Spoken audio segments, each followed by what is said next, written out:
or to our, thanks, Brandy. Okay, I want to welcome everybody today to our webinar, Demystifying Grants for Small Businesses.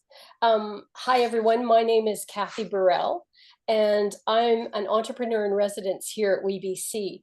Before we get started, I just want to acknowledge that we're gathered here today on the traditional and unceded territory of the Okanagan Syilx people. We recognize, honor, and respect the presence of Indigenous people, past, present, and future. If any of you, WeBC serves the entire province of British Columbia. So if anybody wants to know what traditional territory they're located on or they're joining us from, we'd love to post that in the chat. Brandy today has posted a link so you can have a look and see where you are, whose traditional territory you're on. And if you'd like to put that in the chat, just your first name and your territory, that would be great. And I also want to encourage everybody that at the end of the session today, we're going to do a feedback poll. And if you have a topic that you're really interested in learning more about, maybe you want a Demystifying Grants session part 2 or part 3, please let us know. Just kind of type it into the feedback poll at the end of the session today. And any topic, anything that you feel that no one else can do as well as WeBC, we'd be lovely, it'd be lovely to hear from you on that. Okay, so I'm going to just tell you a little bit about what we offer here at WeBC. We provide support for your small business journey. We offer financing to get your business started and operating capital to fuel your growth. We offer some flexibility, more flexibility than traditional lenders, because we take a holistic approach and provide loans based on your business's viability, not based on formulas. This means we provide loans to a diverse range of women-owned businesses and support you with integrated services, including complementary training, mentoring, and business advising. From essential business skills development to personalized business advice, we know the right questions to ask and the right resources to connect you with. In our mentoring programs, you can connect with a network of women entrepreneurs and experts around BC who can support and inspire you. You can learn more about our services at we-bc.ca and sign up for our e-blast newsletter. It's really, it will tell you once a month all of our new programs, and believe me, we have a ton of great offerings starting this September and coming up all this month. Okay, so let's get to it. Today's webinar. So I'd like to welcome our panelist, Brianna Blaney, and she's the CEO and co-founder of Pocketed. So Pocketed is an intelligent matching platform and expert grant writing service that simplifies the funding journey for North American businesses. Money is a major barrier to innovation and entrepreneurship, especially for women and equity-deserving groups. As an experienced founder, Brianna Blaney has lived this pain. She co-founded Pocketed to level the playing field, helping Canadian businesses easily access over $5.9 billion annually in grants, tax credits, and incentives. Since 2021, more than 14,000 companies have used Pocketed to access over $100 million. Together with her team, Brianna is on a mission to eliminate financial barriers for businesses. We're thrilled that you're joining us today for a chat with Brianna. She will answer your questions and she will share a couple of really important insights. Number one, how to navigate the funding landscape and leverage opportunities for your business projects. 2, the distinction between fundable and non-fundable activities, and isn't that an important one? And 3, how to determine your company's eligibility for funding and identify the most suitable program opportunities. So welcome, Brianna. Take it away. I'm going to stop sharing my slides and we're going to jump right into the webinar. Awesome. Thank you so much for having me. I'm glad to be here. I am just going to unshare your screen, I think, on my own. Folks, thank you for spending this morning with us. I'm so grateful to have this opportunity to be here. Brandy, Kathy, thank you for your work and everything you've done to make this process so seamless. As Kathy shared a great overview, we're diving into the topic of grants today. And I am really hopeful that you all leave here with actionable insights that you can apply right away in your businesses. They're going to help to propel you forward on that journey. As an entrepreneur, I can definitely relate to the many pains that go along with this journey. And for me, money has kept me awake at night, literally more than anything else in this journey. And I'm probably not alone in this room for feeling that way. I am joining you from Fort Langley, which is on the Kwantlen First Nation. And again, so honored to have this opportunity to learn and share and discuss with you. As Kathy shared, this is very much intended to be about your needs. Please share your questions with us throughout the session today. I'm going to ask for my own ability to answer your questions, that you please share them through the Q&A feature in Zoom. So take a second, find it in the menu bar and open up that Q&A feature. It allows me to make sure I don't miss any of your questions throughout the content. And where appropriate, I can even address questions as we go. So I am Brianna Blaney. I'm the CEO and co-founder of Pocketed, as Kathy already shared, and we have a lot of ground to cover. But overall, the funding landscape as an entrepreneur is daunting and it's overwhelming. And WeBC does incredible work to help you unpack this, make this easier, help you be successful. And we're excited for the role that Pocketed plays in this ecosystem as well, because we know how hard it is to find the money that you need to start and grow your company. And we're going to show you today how you can access additional channels of funding to propel your growth forward. It's not going to surprise you to hear that there's 3 core types of funding: debt and loans, which of course WeBC is excellent with supporting you at, investors who are going to take equity in your business, and grant funding, which is generally from the government, but there is also funds available through private sources of capital as well, big corporations. TELUS is well known as a funder, often banks are funders. And this is generally capital that's non-repayable and doesn't take equity in your business. And reality for many of you, just like for me, is that the types of capital you use along your journey will probably evolve. And many of you will find that you're using a combination of these different funding types, or frankly, even all of these funding types. In my own entrepreneurial journey, I've used all of them. And at Pocketed, we've used both investor funding and grant funding. So it's common. And part of the role that we hope to help you uncover today is which type of capital makes sense for you in your journey. Are you grant ready? When should you be looking at grants? How does that intersect? And again, we're going to dive into a lot of that today. So something that I think is often misunderstood is that, yes, these are 3 very different types of capital, but they all have some expected rate of return. And that is a common misconception about grants, is that they're just free money, no strings. We're going to talk more about that. Not true. So with debt and loans, your strings are pretty obvious. You have an interest rate. You've got to pay them back and then some.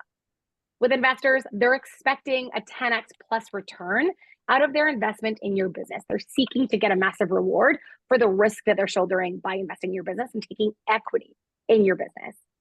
Grants also expect a rate of return. It just looks a little different. Grants expect you to create some sort of benefit to Canada in some way, shape, or form. They want to see that you are doing something that is bigger than just yourself. It cannot just benefit you. There has to be a broader implication of that.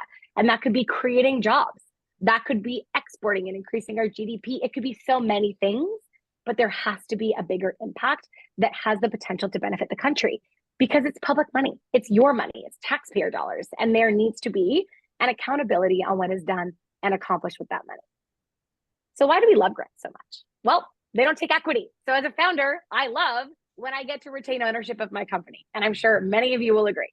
Non-debt means that you're not paying it back.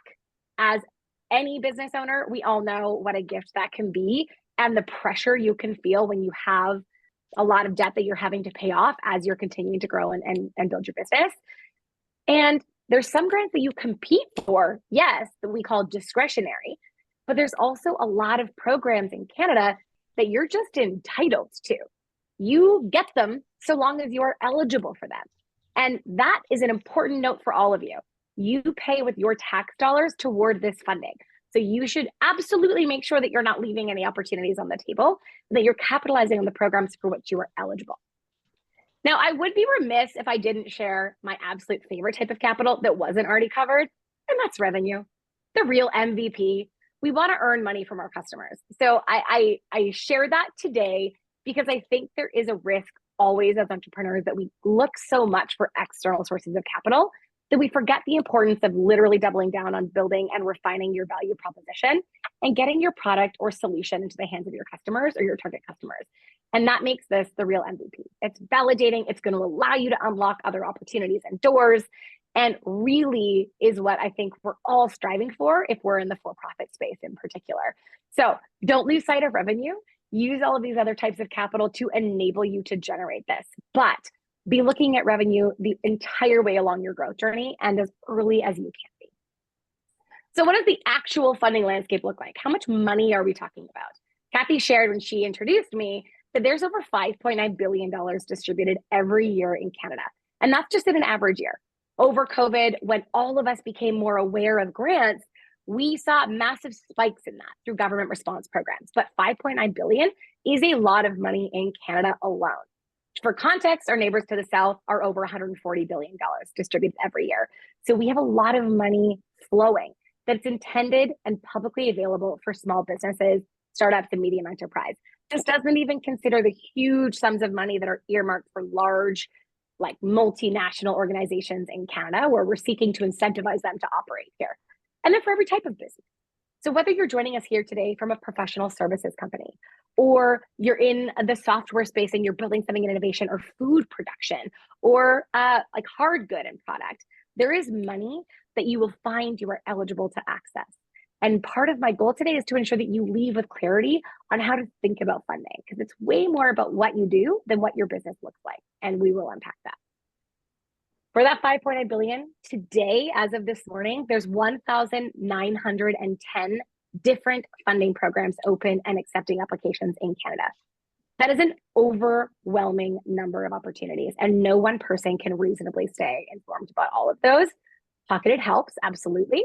And we'll make sure that you all get access to that today. We'll share a code later on in the session, but that's a lot of different programs. And for you, if you're looking at that going, I want my piece of that, how do I know if I'm ready? Well, this is how. First of all, there's 3 fundamental baselines to being what we call you grant ready. First is you want to be incorporated. You have to be a Canadian business. You have to be paying taxes or intending to pay taxes if you're really early stage in Canada in order to be really, really grant eligible. There are a handful of programs in Canada that you can access before you're incorporated. Most of them are going to be in the hiring space. So wage subsidies for you to employ people who are on payroll. But for comparison purposes, on average, you're going to match with about 73 programs if you're an incorporated business and 17 if you're not an incorporated business. So much, much lower number. Not nothing, but much lower. You also have to have some access to capital. And we are going to come back to this a few different times today because it's really important. And I think one of the fundamental misunderstandings about grants.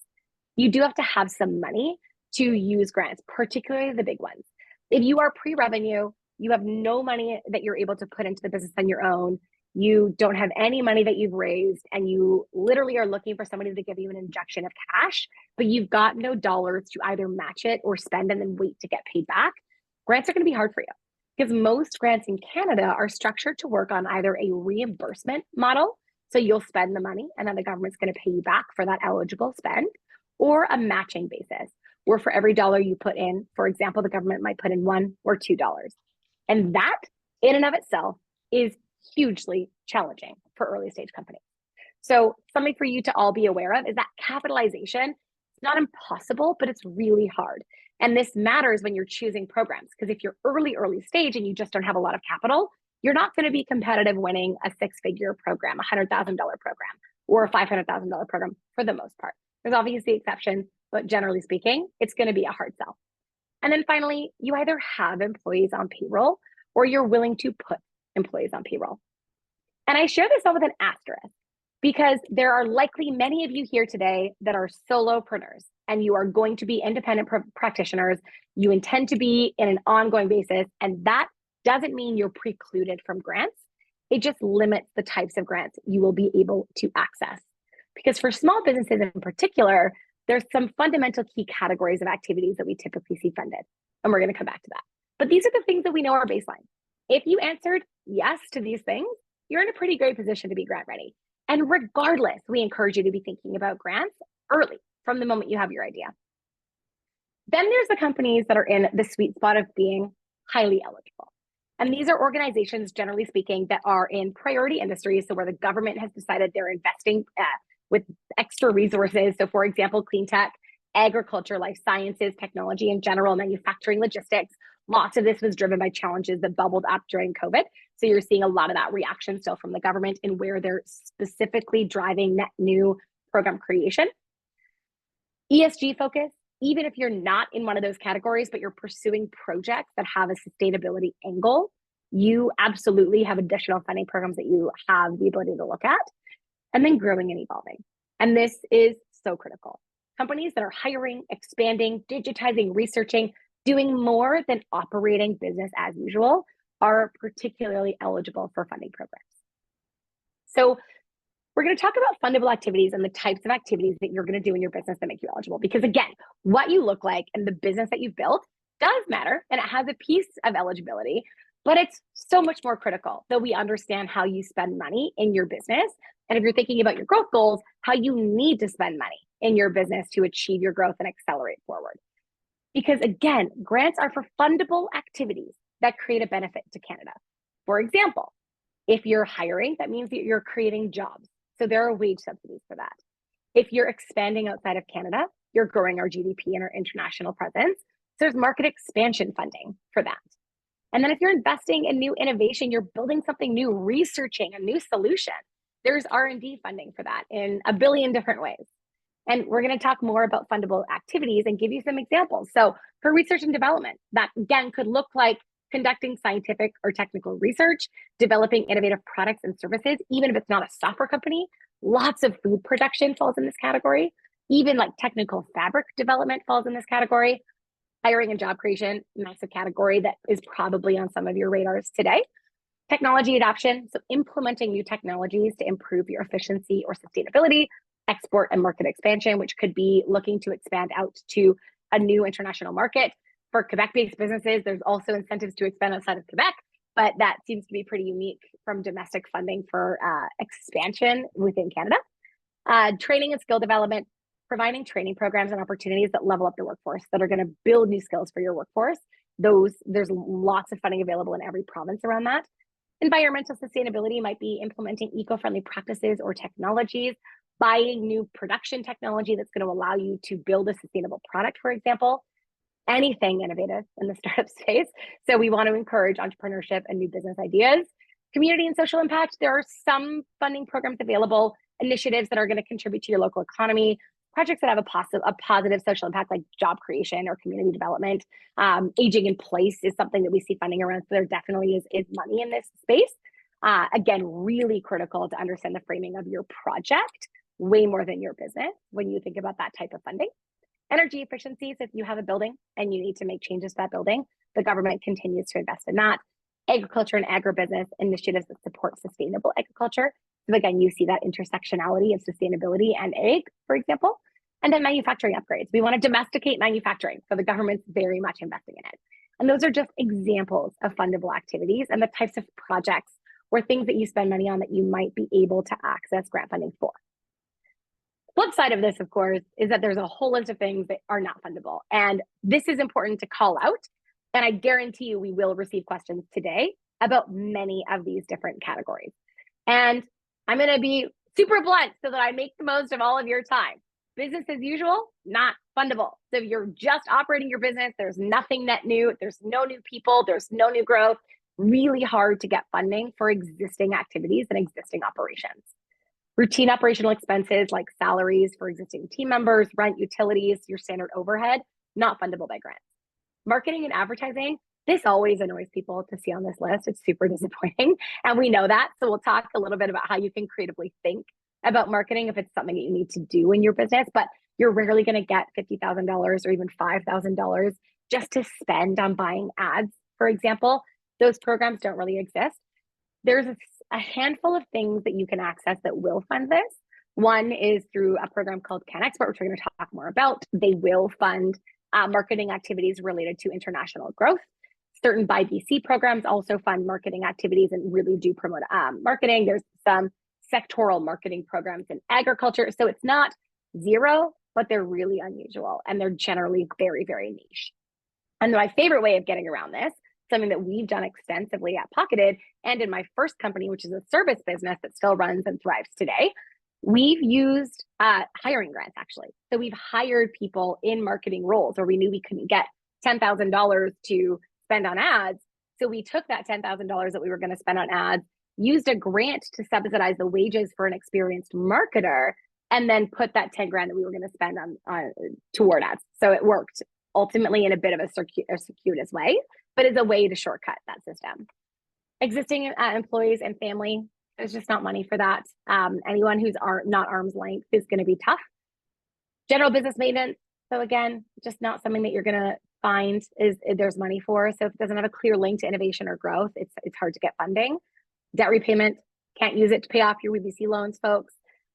Personal expenses, I mean, pretty obvious one. And then buying a business. That's another one that comes up a lot. So buying a business, not fundable. Buying a franchise, not fundable by grants. Those types of things aren't fundable.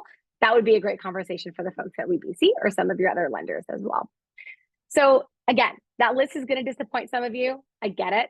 You can also access resources to help you think through this a little bit more.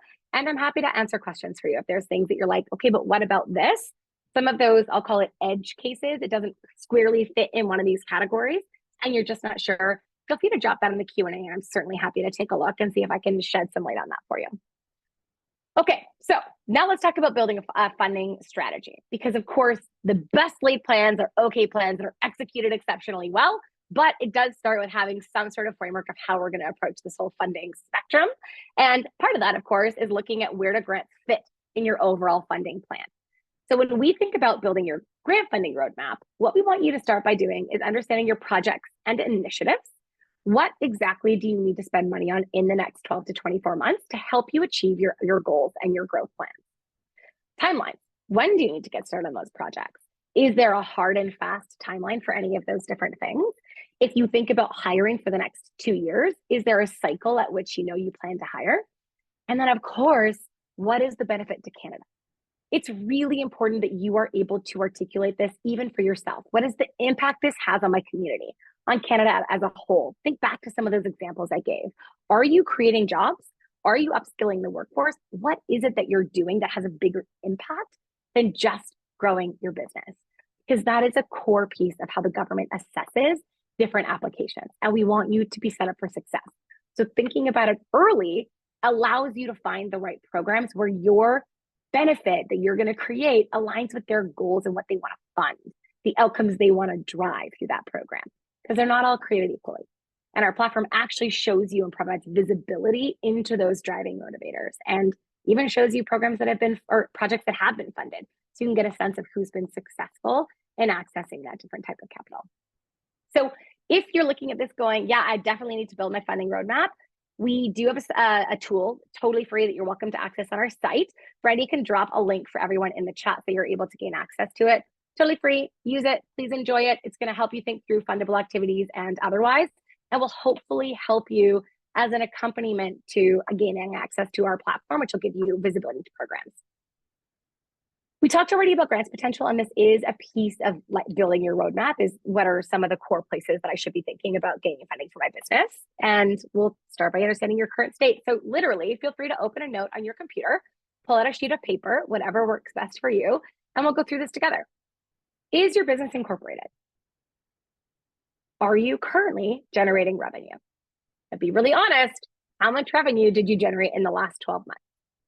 Was it more than 100K? Or over 100 million? The reason those two numbers matter is they're often thresholds that unlock new, bigger, more complex funding opportunities for you. If, for example, once you're over the $100,000 threshold, you're now eligible to pursue some of that export funding. Before that, you're not. If you're over $100 million in funding, it actually sizes you out of a lot of grants. And I can tell you, at Pocketed, we've seen all of it.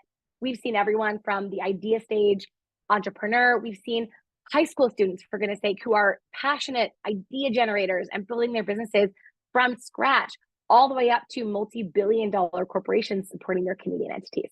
And we have seen all of them. have success with grants. So that question matters for you mostly to see where you position in the grants that are going to make sense to pursue, but it doesn't mean it's a hard or fast yes or no.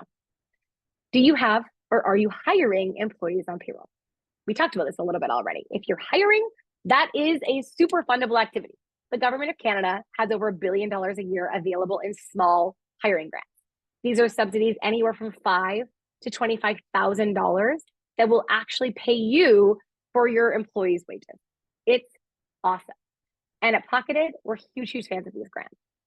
In our earliest days of building this business, we went from an idea to an MVP of our software product in 14 weeks, and 95% of our payroll cost was covered by hiring grants. We wouldn't be here today without hiring grants. And I think they're often, they have some things that make them hard, but they're such a valuable tool as you're building and growing your business.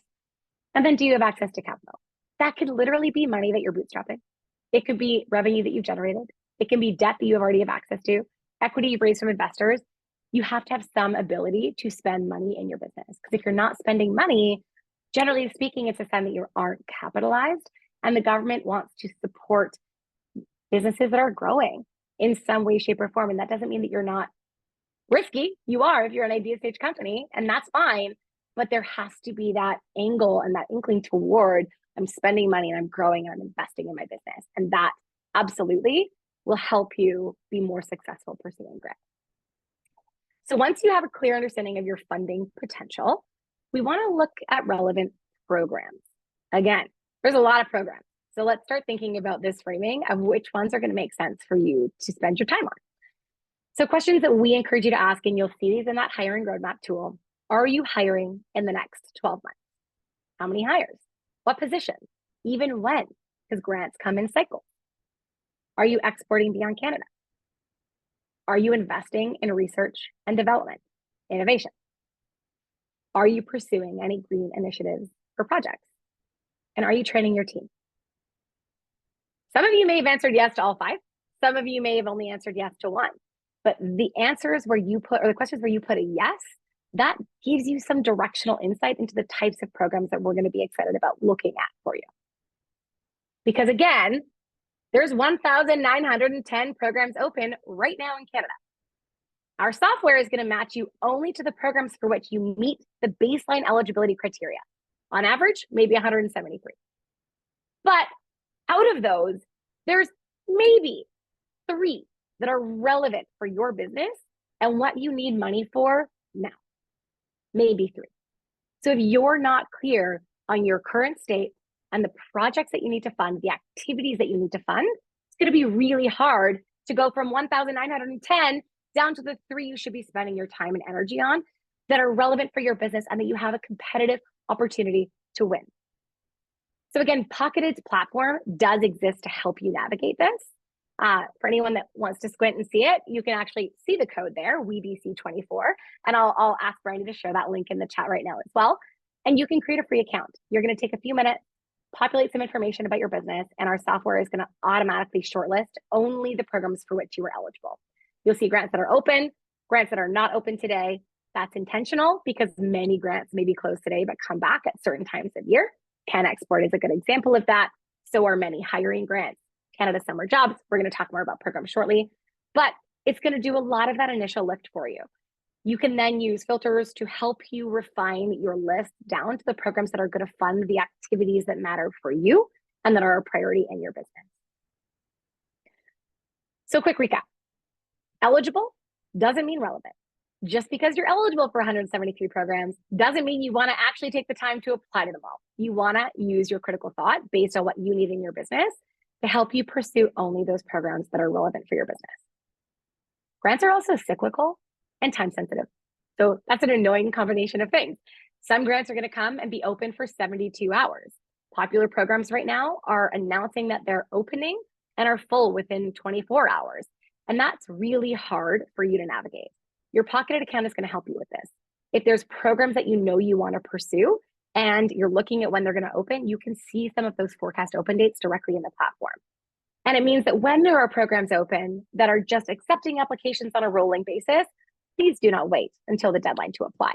Most of those programs award money on a rolling basis also. They look at applications on a first come, first served basis. So as soon as a program opens that you are interested in, put in the time to get your application in. It will drastically increase your chances of success with that program. Final one, and this is like not great, but is a reality in grants. There's spoken criteria that you will see, and then there is the unspoken criteria of what we know funders are really motivated to fund.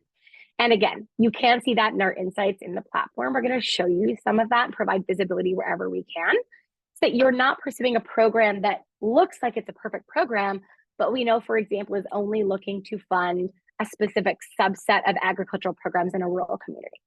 Not a great fit if you're in an urban center, for example. They're never going to award you the money. And grants do take a substantial amount of your time and energy. So making sure that we're spending it on programs that are competitively aligned to our business helps all of us get a higher return on investment of our time. Because I don't think any of you will ever say you have a lot of spare time. I know as a business owner, I've never once felt like I have a lot of extra time. So let's help you make the most of the time that you do have. Okay, show me the money. We're going to go into programs that I want all of you to have on your radar. Not every program is going to be a fit for each of your businesses, but it will give you some sense of different programs. Hopefully, Brandy is going to share links to these programs as we go through. And she will put it in. You'll get direct access to that program and all of its information in the Pocketed platform. So you can access those once you've made your account. So first and foremost, if you're planning to hire in BC, which I know many of us are here from BC today, there is a grant uniquely in BC that will allow you to hire anyone that is a Canadian citizen, refugee, or permanent resident that is currently unemployed or underemployed. And it will subsidize their wages to a maximum of $12,000. That is huge. Hiring grants are an entire topic and a session that we do, often multiple on, because they're so complex to navigate, but also so powerful. This is huge and very, very rare. Most programs have criteria around the demographics of the student in a more involved way, whether it's a student, not just the student employee, whether it's got to be a student, whether it's got to be someone under the age of 30, rural community. So this is a great program for all of you to access. A note from experience that you want to allow 4 to 6 weeks for your application to be processed. And the person that you hire cannot start working before your application is approved. It's also pretty high touch in that it's done through WorkBC, and your employees can actually have to go in to a WorkBC location unless they're located in a place that doesn't have a WorkBC location. So it is pretty involved, but it's really straightforward and something that I'm confident all of you can do on your own. Time is going to be your biggest hurdle. So if that's a hurdle for you, feel free to reach out to our team. But this is a great program for anyone that's planning to hire. I will note, we did try to fund a head of marketing, and we're hard declined on that. So they're not looking to fund super experienced folks. They are looking to help those that are looking to re-enter the workforce or are struggling to find employment. So consider that and learn from my lesson. Can export SMEs, if you're planning to hire internationally, absolutely should be on your radar. Again, you've got to be over $100,000 in revenue, but this gives you up to $50,000 to invest in export-related activities. That can include marketing, translation, building relationships in an international market, attending a trade show. They love to fund boots on the ground. Again, we are not a funder. We do not approve it. We are a conduit for information and helping you pursue and apply and be successful. They make all their own decisions. It is a matching program. So for every dollar you put in, they also give you $1. And it works on a reimbursement structure. So like I said, the structure of grants definitely is designed to be advantageous to those that already have some capital. And I know we're probably going to see some frustrated comments about that. We get it. We totally get it. We agree. We've been there. But I want to help you be successful given the restrictions and limitations that are in place. And with this program, another one to be aware of that does review and approve funding applications as they're received. So you absolutely want to apply the minute that program opens. If you don't, you are less likely, dramatically less likely to get approved for funding. So a great one to know. They open every spring with the new government fiscal year. You do know in advance when they're opening, and projects start on the new fiscal year, so April 1. So funds that you're going to spend on international expansion after April 1 of every year are eligible to be included in your application. And yes, you have to be approved before you actually use the funds. So marketing is technically eligible, but it's not the funder's primary objective. So applications that are really, really weighted on marketing tend to be declined in full transparency or be less successful. If you're digitizing, This one is on the list because if you haven't pursued this, you should. It's now got a formal close date of September 30th. This micro grant is going to give you $2,400 and is one that you can uniquely spend on marketing, which is awesome. And it's generally available to most companies. And there are some nuances around either a revenue threshold or an employee headcount threshold. You'll see the full details in your pocketed account. But it's a great program, and I encourage you to have it on your radar. We benefited from this program ourselves in both of my companies, and it really is great. Plus, you get access to e-commerce consulting, which, again, for me, was really helpful to uncover certain challenges that we were facing.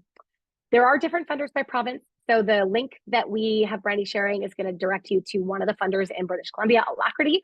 But if you're not in BC, make sure that you're using your pocketed account to search for CDAP that your profile matches to. It's going to show you the ones that you're eligible for based on your region.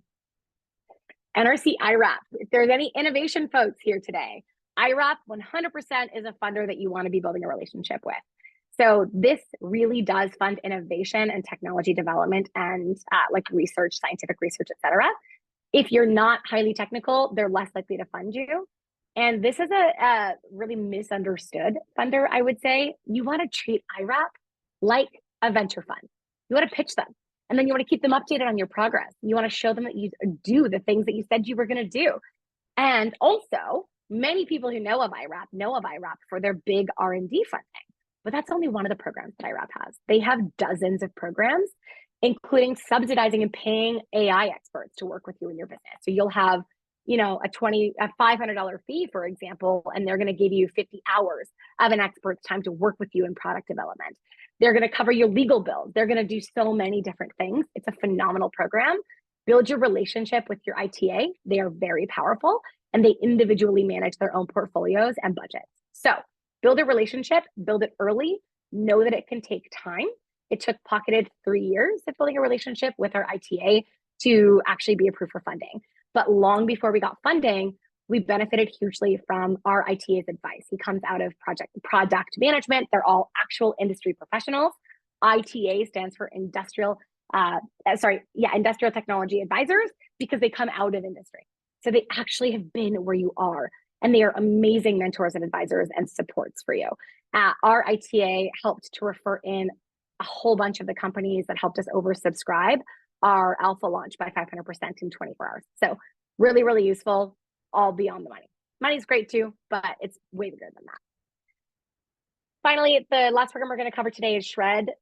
We want to make sure that the scientific research and experimental development program is on your radar if you're, again, in that innovation space.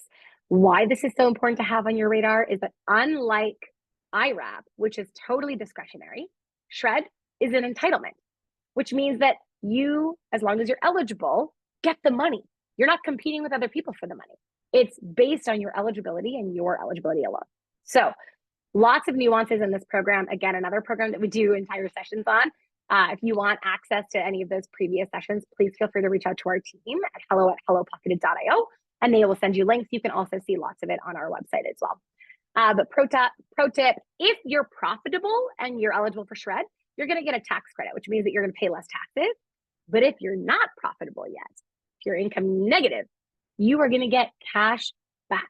And that injection of cash when you are building an early stage company or even a later stage company is a freaking game changer. And I'm telling you that from personal experience.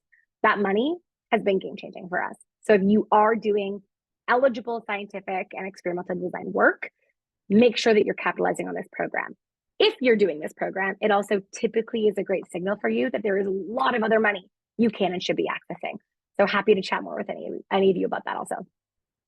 We're going to run through a couple of quick grant myths, and then I want to make sure we've got lots of time for questions. So these are 5 myths that are probably holding you back in some way, shape, or form.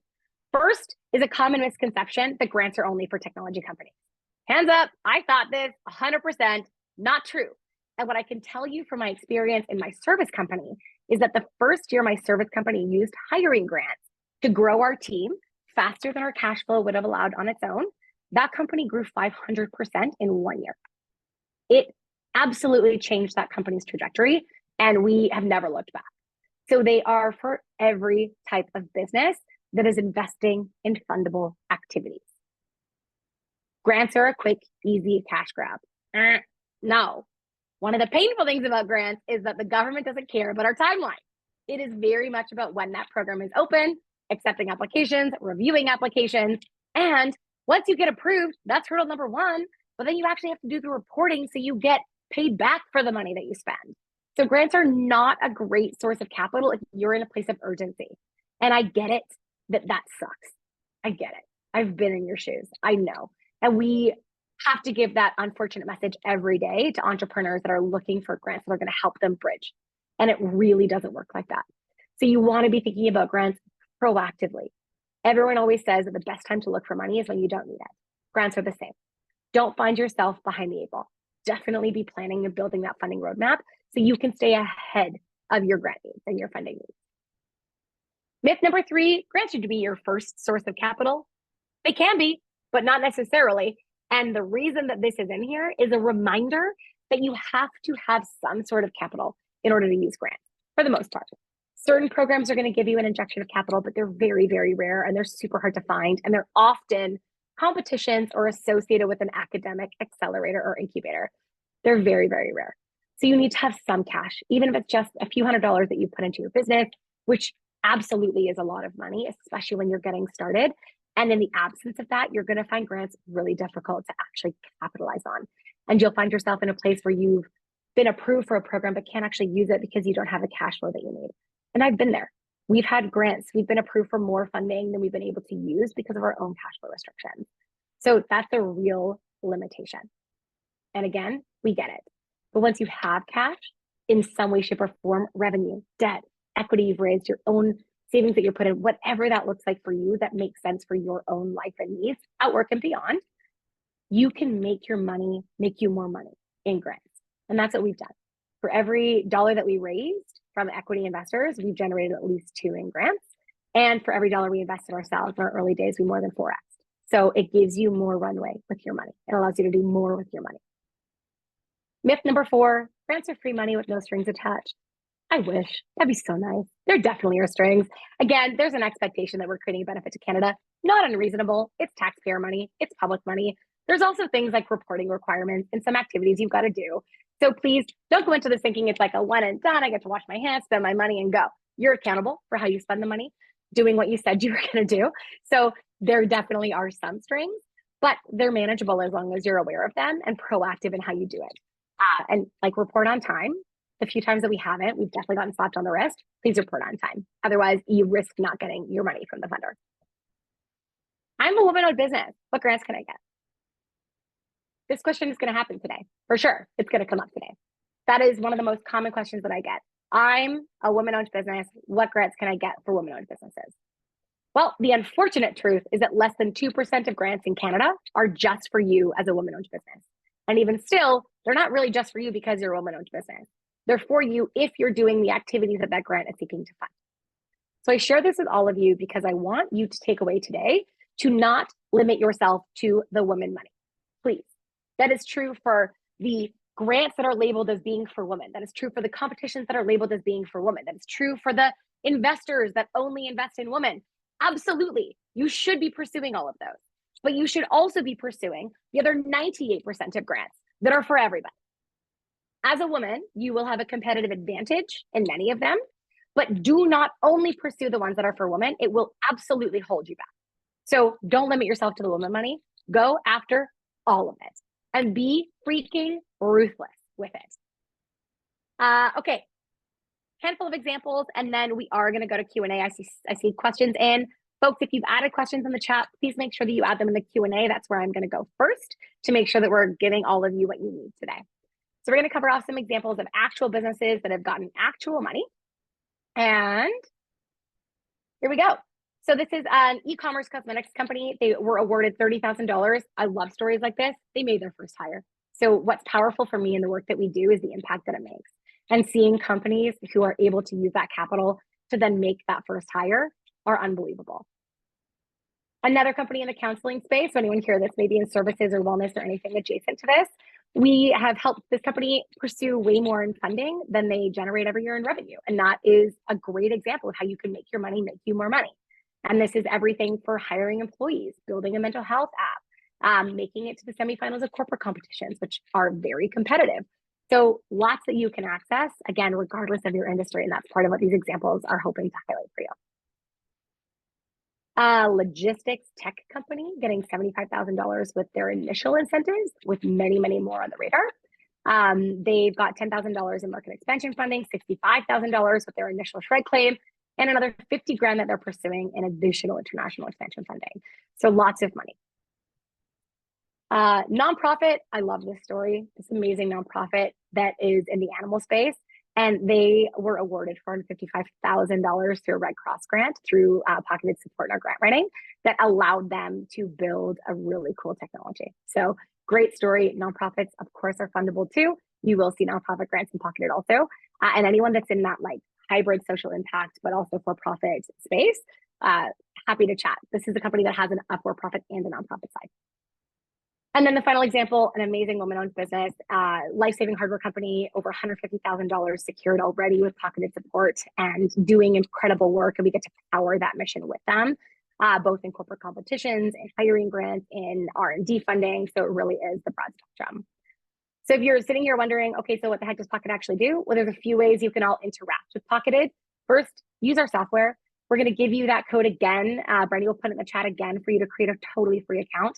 We want to democratize access to funding, and it starts with information. If you can't identify the right programs with your business, how are you ever supposed to win the funding? So it starts there. That's a great fit for basically everybody, idea stage up to being grant ready. For those of you that are looking for someone that's actually going to do it for you, you're time strapped, you know that there's more complexity than you have capacity to navigate, you are highly eligible and you just want to make sure that you're really making the most of it, and you have someone internally that can be a champion who has KPIs around funding for your business, Concierge is a great solution for you. It's invite only for really highly eligible companies. And then finally, it doesn't matter how you engage with us, whether you have a software account or not. If you're in a place where you need help getting your application crafted and across the finish line, you are absolutely welcome to leverage our grant funding solutions. We have an amazing team of grant writers with very different expertise that are able and have a great track record of success helping you win money. Okay, I'm going to share this quickly so that folks can see this. I know Brandy's also put in the chat, but this will show you the chat is really active. I see 47 messages in the chat. So I am assuming some of those are introductions, but I'm also assuming that we might find some questions snuck in there too. So please, folks, again, pop your questions into the Q&A because that's where I'm going to go now.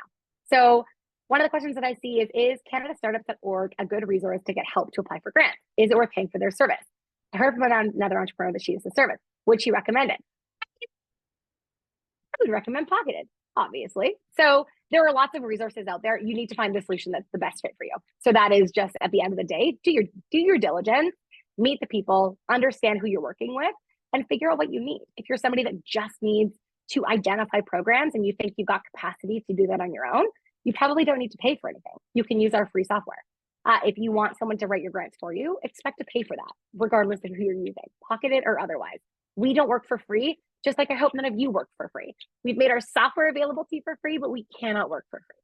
So really, that's at your discretion. I would encourage you to create your Pocketed account, check out our resources, get to know our team a little bit, and then make that decision for yourself. What if you already put money into your company, but you've got no more to put into it now? That is a really legitimate pain, and I absolutely get that. And I know I said at one point in my presentation, if like the best time to get money is when you don't actually need money, and that remains true. So this is a tough place to be. You rarely can get retroactive funding. For most grants, you need to be approved by the funder and sign what's called a contribution agreement, a contract, before you actually spend the money that they're going to pay you back for. So in this situation, I would suggest that you're focusing on generating revenue and other additional types of capital that you can bring into your business. And I know it's much easier said than done. I get it. But I would focus on generating some capital back into your business. And then before you're deploying money, spending money, that's when you want to be thinking about how can I access capital to make my money go further for me? How can I make my money make me money? And that's where Pocketed and the tool that you have access to for free is going to really help. Our team also does run office hours, Marianne, twice a week, totally free. So you can join one of our team members and they'll walk you through how to use Pocketed, answer questions for you there as well. And that's an ongoing resource that you have access to. They are community oriented, so you'll learn from other people in the room as well. And as you're building, that's something that I encourage you to take advantage of because I empathize with where you're at. It's tough. Is there money to hire grant writers? No, there isn't. Most grants don't allow you to pay a grant writer out of the grant money either. Some do. Really complex programs, like some of the really, really big ones, are so complex to administer and do your reporting on that they allow you an administrative budget just to run the grant. So in those cases, yes, but generally speaking, you're in the 7 figures before you're uncovering that. Or some of the programs for nonprofits will allow this as well in a much more right-sized way based on the size of the fund. I'm a consultant in the cannabis industry, which is not doing well at the moment. Many producers are going out of business. These are my clients and potential clients. Could a benefit to Canada include the benefits that my clients will receive? No. Megan, the cannabis space is a notoriously difficult one. We call it the vices. So liquor and cannabis are notoriously difficult to gain funding for. They're precluded from a lot of programs, which is tough. What they can gain access to are some of the hiring grants, for example. They may be able to gain access to training grants, but if they're downsizing, those likely aren't the activities that they're spending money on. There may be some money they can get around equipment purchasing if it's sustainability oriented, but that space is notoriously difficult to fund with grants. So I would suggest for those clients, create a pocketed account as the client. Team, you can only change your profile a couple of times, and it's going to lock you out of changing it. So you don't have 9 companies on one account. Make an account, it's free. Make an account for each of your clients, Megan, and explore the programs that match to them and use the filters again based on the activities that they're spending money on. But again, business as usual, covering existing operational expenses generally are not going to be something you'll find grants for.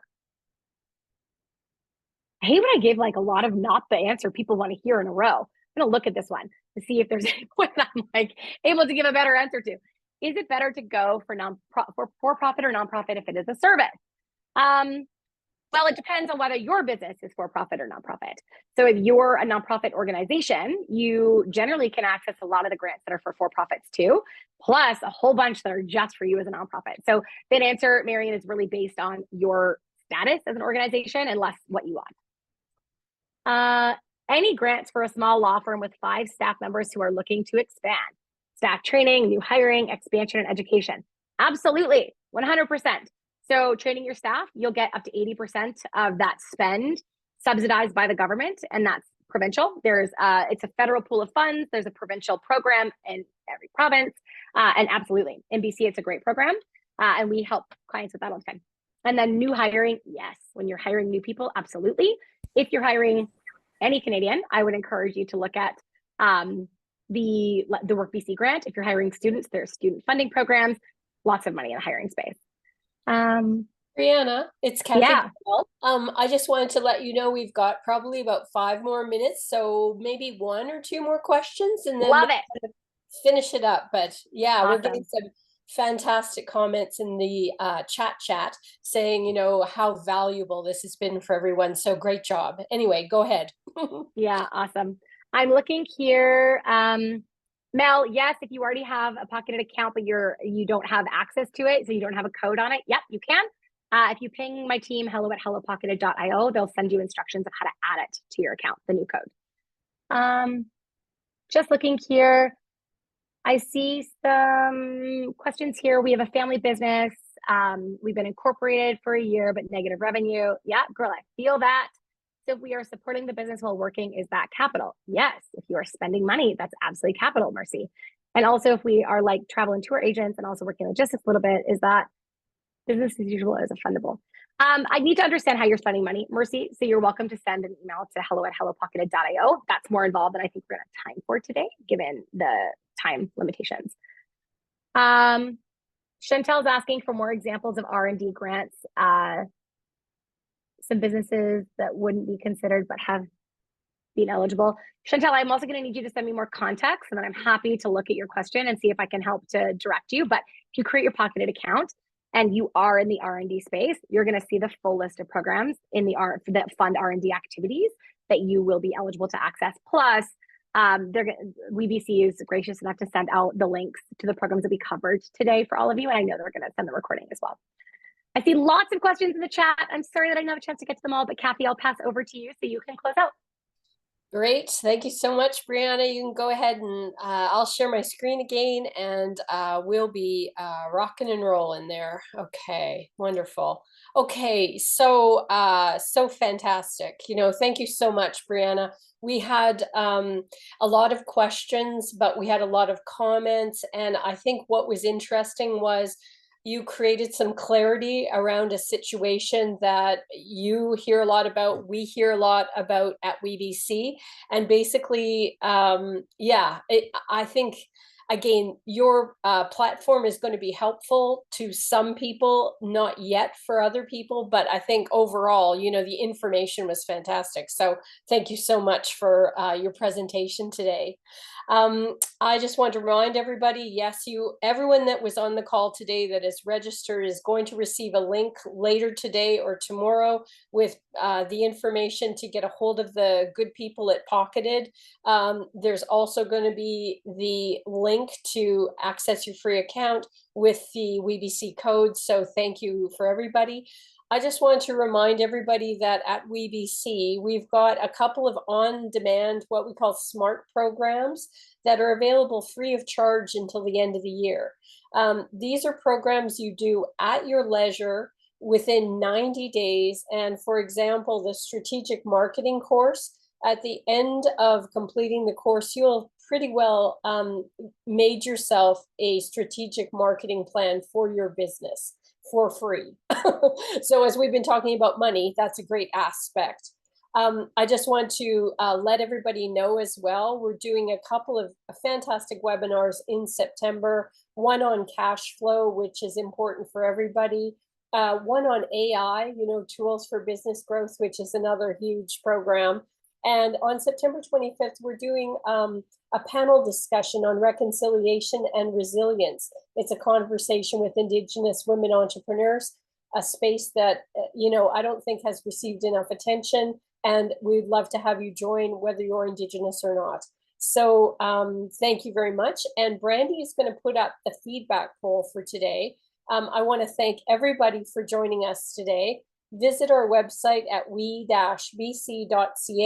And we hope you sign up for our eBlast newsletter. So then you'll learn more about our programs. And hopefully we'll have Brianna back pretty soon because this was a fantastic session. So again, tell us how we did using the feedback poll. And again, if you have any ideas for webinars, seminars in the future, please let us know and we'll be in touch. So yeah, Brianna, any last words or? Thank you so much for having me. It was awesome to be here. I'm sorry, folks, that I couldn't get to all your questions. I hope that we have the chance to support you. Yes. Feel free to reach out to our team. They may direct you to come to office hours so they can discuss things a little bit more completely with you than is feasible over email. But we are excited for all of you to explore how grants can support your business and happy to answer any questions that you have as well. Great. And, like in this instance, especially if this is the first time you're thinking about grants or, maybe you had some preconceptions about grants before you did this session, it's always great to connect with the people who know, who live and breathe grants, which is the Pocketed people. So, Brianna and her team will be glad to do that for you. And yeah, we want to really thank you again for being here today and thank everybody for being here today. We hope you have a great day. We hope you sign up for the newsletter and see you again at another webinar soon. Thank you, everybody. Thanks, everyone. Bye.